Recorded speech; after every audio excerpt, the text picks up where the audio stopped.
Nagpa-laser na rin ako ng kilikili, ate. Lahat naka-promo. Ay sus, linggo-linggo ako nandito para lumiit ng braso Nandito ko. ko ngayon sa may Pretty Jean Aesthetic. Malamang sa malamang kung nagji-jeep ka at nadadaanan mo tong tarpaulin na to, dito to sa may North Caloocan, Amparo Subdivision, free parking Ito talaga space, isa sa tara. mga success ko dahil tinutubuan ako ng mga baby hair sa kilikili at hindi na makakapal.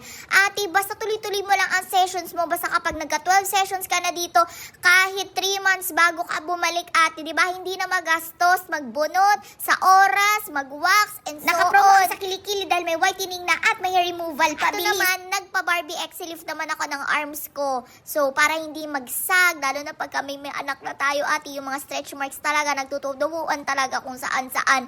Kaya ito, girl, nakakatulong siya sa akin. Every week ko to pinapagawa, guys. Talagang firm na firm contour at pwede rin to sa face, yan sa legs, yan lahat ng mga prone sa mga stretch marks, naglo-loose yan para mag-firm yung ating mga balat. Ang dami ng mga services dito, meron din silang nails, lasers, lashes, lahat na, pati non-surgical procedures at naka-promo discount sila ngayon. Bilisan na natin. Dito lang kayo mag-book sa Pretty Jean Aesthetics.